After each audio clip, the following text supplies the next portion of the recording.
doesn't happen to you, it happens for you. Sometimes I think that's the only thing that's important, really. It's just letting each other know we're here. Reminding each other that we're part of a larger self. You are the vanguard of knowledge and consciousness. A new wave in a vast ocean of possibilities.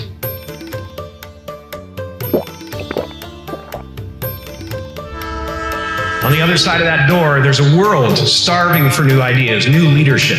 I've been out there for 30 years. It can be rough out there, but that's okay.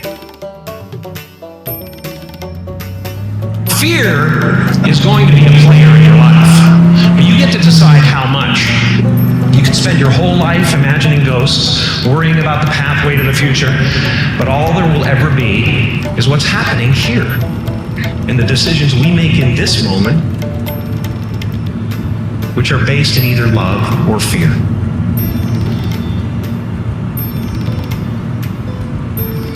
So many of us choose our path out of fear disguised as practicality.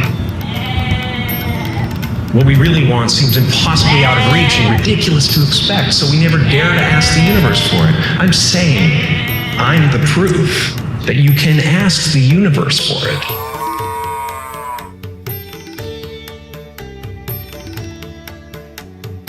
You can fail at what you don't want, so you might as well take a chance on doing what you love. I watched the effect of my father's love and humor and how it altered the world around me.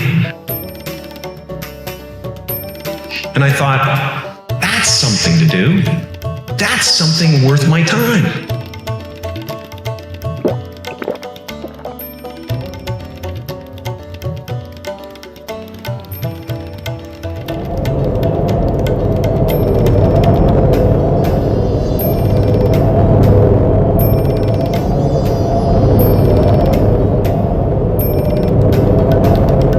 The purpose of my life had always been to free people from concern.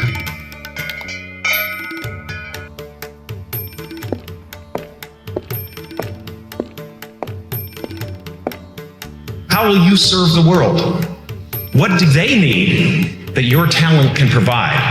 That's all you have to figure out. The effect you have on others is the most valuable currency there is. Don't let anything stand in the way of the light that shines through this form. Risk being seen in all of your glory. I've often said that I wished people could realize all their dreams and wealth and fame, and so that they could see that it's not where you're going to find your sense of completion.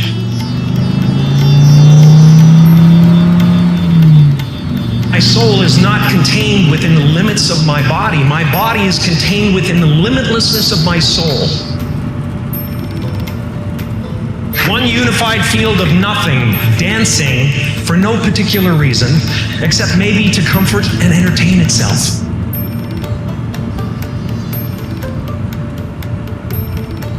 The imagination is always manufacturing scenarios, both good and bad, and the ego tries to keep you trapped in the multiplex of the mind.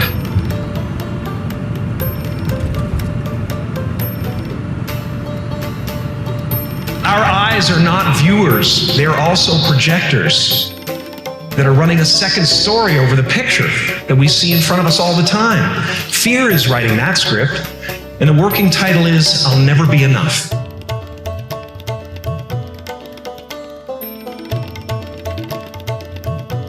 No matter what you gain, ego will not let you rest. It will tell you that you cannot stop until you've left an indelible mark on the earth, until you've achieved immortality.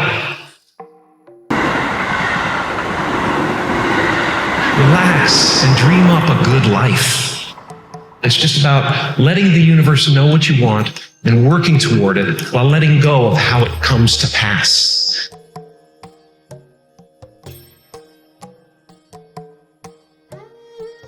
Your job is not to figure out how it's going to happen for you, but to open the door in your head. And when the door opens in real life, just walk through it.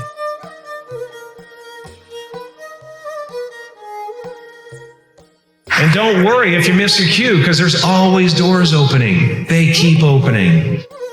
Take a chance on faith. Not religion, but faith. Not hope, but faith. I don't believe in hope. Hope is a beggar. Hope walks through the fire and faith leaps over it. You are ready and able to do beautiful things in this world. It's our intention. Our intention is everything. Nothing happens on this planet without it. Not one single thing has ever been accomplished without intention. I was a little kid, and I would sit there and I would try to figure out what it meant, what it was all about. Why are we here? What is this? And one day I read something from Buddha that said that all spirituality is about relieving suffering.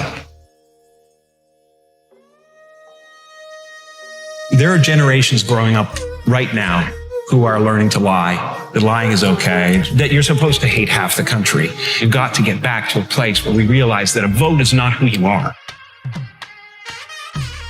What we're doing, why we're building these abstract scaffoldings of who we are.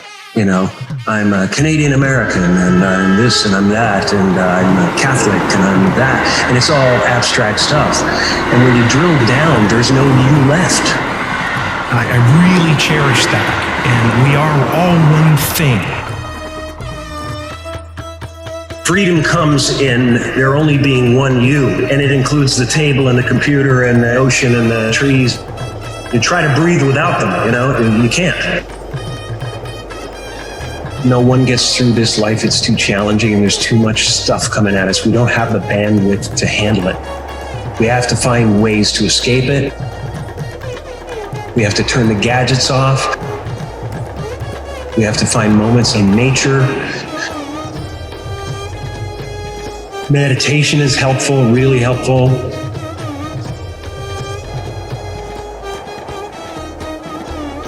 Anything that doesn't work out, I always think of as this is the way it was supposed to be. That's the way it was supposed to happen, because there's something bigger down the road.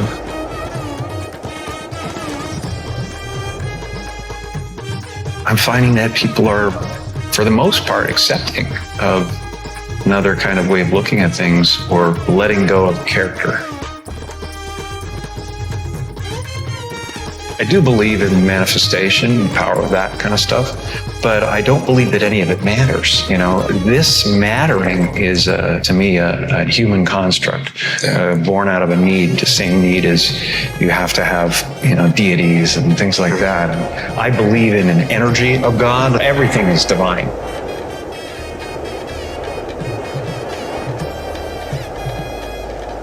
It's been a part of the evolution of ego, is to spend your first half of your life acquiring and adding, thinking you can add to yourself. And it looks great when you got a cool car and you got good, nice clothes,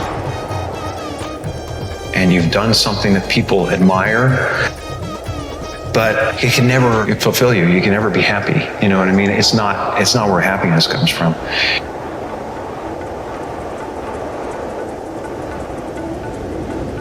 The feeling of wholeness is a different feeling than meanness. I don't exist. They're all characters that I played. I played the guy that was free from concern so that people who watched me would be free from concern.